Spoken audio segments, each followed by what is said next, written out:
why blockchain will redefine the world. The technology behind Bitcoin has created a reliable ledger that has changed the lives of many, far beyond cryptocurrencies. 1. When the Honduran police stormed into Mariana Catalina Izaguirre's home in 2009 and tried to evict her, she had lived in this dilapidated house for more than 30 years. Unlike her neighbors, Mariana Catalina Izaguirre even has a housing certificate from the government, but unfortunately, information from the local government housing committee shows that the housing department and another person, and this house owner applied to the court for an eviction order. Eventually Ms. Izaguirre was forced to leave. Such wrangling is common around the world due to poor registration or missing records. The lack of security of home ownership is also a source of injustice. It also makes it difficult to use houses or land as collateral for financing and so on. Bitcoin can make this kind of problem disappear. We should pay more attention to the technology behind Bitcoin, blockchain. Its significance goes far beyond currency or cash. It creates a bookkeeping method that solves the mistrust between each other. That's why politicians are consulting with Factum, a US-based startup offering a prototype for blockchain-based land registries, to clean up the Honduran property agency. There is also interest in Greece, which does not have a proper land registration policy and only 7% of the land is correctly mapped. 2. Other applications of blockchain and similar distributed ledgers can be extended to prevent diamond theft and supermarket assembly lines. The Nasdaq exchange will soon use a blockchain system to record private business transactions.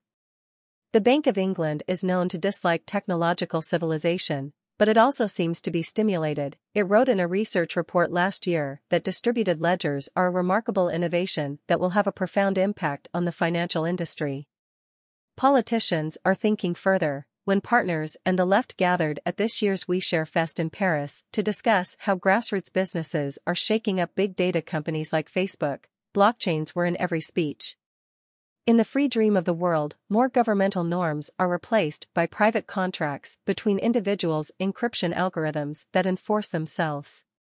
The blockchain was conceived by Satoshi Nakamoto, the remarkable and so far only identified creator of Bitcoin, a fully peer-to-peer electronic currency, he wrote in a 2008 article. In order for it to act like a currency, Bitcoins must be transferred from a dedicated account and can be spent twice by the same person. To realize Nakamoto's dream of a decentralized system, Bitcoin must avoid any dependence on third parties, such as banks that hide behind common payment systems. The blockchain can replace third parties. It can hold the transaction history of each Bitcoin, providing evidence of any person at any time.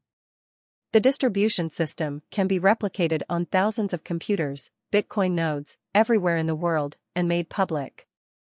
But even with such publicity, it is still credible and safe. The complexity of the mathematical algorithm and the computational brute force built into its consensus mechanism, the process by which nodes agree to upgrade the blockchain based on Bitcoin circulation, ensure this. For example, Alice wishes to pay Bob for a rental service. They all have Bitcoin wallets, software that leads directly to the blockchain, rather than to the web like a browser does, without identifying the user within the system. Transactions start when Alice's wallet starts claiming, and the blockchain starts changing to show Alice's wallet has less and Bob's has more. The network needs to go through several stages in this process to complete the change. When the application is checked by multiple nodes in the network, the ledger is checked to see if Alice has the Bitcoin she wants to spend. If everything looks okay, specific nodes instruct the miners to bundle Alice's request with other similar reputable transactions, creating a new module in the blockchain. This involves decomposing the module into a series of data of a specified length by giving the encryption a hash function, see diagram. Like much encryption, this hashing is a one-way street. It is possible to disperse data, but conversely, it is impossible to aggregate data from scatter. But even though the hash doesn't hold the data, it's still unique. By changing the entry module either way, by simply changing the transaction by a single digit, the hashes will be different. 3. Along with other data, the hash will be placed at the top of the specified module, header. The first bit then becomes the basis of a practical mathematical puzzle, again involving hash functions. puzzles can only be solved by trial and error. Through the network, miners have to experiment with hundreds of millions of possibilities to find the answer. When a miner finally figured out the answer, other nodes quickly check, again via a one-way street. Solving is hard, but checking is easy, and each node confirms the solution and then upgrades it to the blockchain. The first hash becomes the confirmation line for the new module, which is now part of the ledger. Alice pays Bob, and all other transactions contained in the module are confirmed. The decryption phase introduces three things that greatly strengthen Bitcoin security. One is chance. You can't predict which miner will solve the puzzle, and thus who will upgrade the blockchain at a given time, except that it must be the hardest working miner, not some other random saboteur. This makes cheating difficult. The second point is history. Each new head contains the hash function of the previous module head, which holds the hash function before the latter, and so on until the starting point. This association makes the modules a circular chain. Starting with all the data in the ledger, it's a trivial matter to regenerate the top of the latest module. Although making a change anywhere, even going back to one of the first few modules, the changed module headers will be different. This means the same for the next module, and all subsequent modules. The ledger will not pass the latest module recognizer and will be rejected. Is there a way around this? Imagine Alice changing her mind about paying Bob, trying to rewrite history so that the bitcoins are still in her wallet. If she's a competent miner, she can solve the burning puzzle and produce a new version of the blockchain. But in the time she does so, the rest of the network will have extended the original blockchain. Nodes will always work on the longest version of the blockchain. This provision prevents the situation where two miners find a solution at the same time and results in something worse than a temporary fork in the chain. It also prevents cheating. Not being able to control more than half of the computers, the technical term is called a 51% attack, should be impossible. 4. Leaving aside the possibility of overturning the above-mentioned network, another deep-seated question is, why should one become a member of this network? This answer is the third decryption step, and there is still a reward. Each new block has new bitcoins, and the person who solves the puzzle will get 25 bitcoin rewards, which is about $7,500 US. All of the above neat design isn't what makes Bitcoin really attractive. Its value lies in its instability and unpredictability, as shown in the figure below, but the total amount of Bitcoin is certain. The mechanism of the blockchain also works well. According to a website called blockchain.info, an average of more than 120,000 transactions are added to the blockchain every day, which means about $75 million in transactions. There are currently 380,000 blocks, and the size of this ledger is nearly 45 gigabytes. Most of the data on the blockchain is Bitcoin, but that doesn't have to be. Mr. Nakamoto also created a distributed system and wrote related explanations. Tech geeks call it an open platform. This platform is modeled after the Internet, including operating systems such as Android or Windows. Developers can develop applications based on basic functions on the blockchain without anyone's permission. Chris Dixon of Andreessen Horowitz, which has invested in several Bitcoin startups, said, "The network will eventually become a public database." It is understood that Andreessen Horowitz has invested in Coinbase, a Bitcoin wallet company, and 21, a Bitcoin hardware device company, for the public. There are currently 3 major areas of blockchain-based applications. The first is to complete all suggestions through the blockchain. Startup Kalu is betting on this model by developing an algorithm to polish some small Bitcoin transactions, so that these transactions can represent transactions such as securities and precious metals. Protecting land or house signature validity becomes a typical application of the second category. Bitcoin transactions will add signatures to the ledger of the blockchain. A startup company called Everledger uses this method to protect luxury goods. For example, they record the texture attributes of a gemstone in the blockchain data.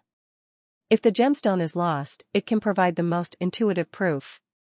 OneName uses a similar method to store personal information. Note that since this application is not a pure Bitcoin transaction, you need to give more trust first. For example, you need to tell the application developer some of your accurate information. The third application has greater ambitions. Smart contracts can automatically detect whether there are various environments in which to take effect. This is because Bitcoin can be programmed so that it is available or unavailable under special circumstances. Lighthouse, started by a well-known Bitcoin engineer Mike Hearn, is a decentralized crowdsourcing project. Hearn believes that his project can be cheaper and more independent than those peers who use Bitcoin agreements. 5. According to Albert Wenger of USV, a New York venture capital firm, the emergence of distributed ledgers has opened up the possibility of an almost new quadrant. This company has invested in several decentralized companies, such as OpenBazaar, which provides P2P transactions. In addition to cheers for the blockchain, some people questioned its security and scalability. The blockchain is very suitable for Bitcoin, but in some niche applications, it cannot yet carry millions of users. Although Nakamoto's design of the blockchain has proven to be indestructible so far, academic research also believes that it is almost impossible to do bad things on the blockchain without controlling 51% of the entire blockchain. Whereas in the past Bitcoin players were confined to small circles, Bitcoin mining today is dominated by various large Bitcoin pools, where small miners share their efforts and are rewarded. Another concern is the environment. In order to obtain more Bitcoins, miners have high requirements for computing power, which means continuously increasing the power consumption of computers. According to blockchain.info data, miners have to perform 450,000 calculation attempts per second, which will bring huge energy consumption. Because the miners are tight-lipped about the hardware, it is difficult for the outside world to know the specific power consumption of these computers. A rough calculation shows that if everyone uses the most efficient hardware possible, with a power consumption of 2 megawatts per bit, that's about as much electricity as 15,000 residents of California use for a year. But all these splurges around Bitcoin have limits. Nakamoto's design for Bitcoin at the time was this: about 1,400 transactions per megabyte of data, which means 7 transactions per second. Compared with the current 1736 Visa card transactions per second in the United States, Bitcoin blocks can be larger, but larger blocks will take longer to generate, which will also increase certain risks. Some previous experience may be useful for reference. When the web browser was invented in the 1990s and millions of people started their lives online, many prognosticators predicted that the internet would stagnate.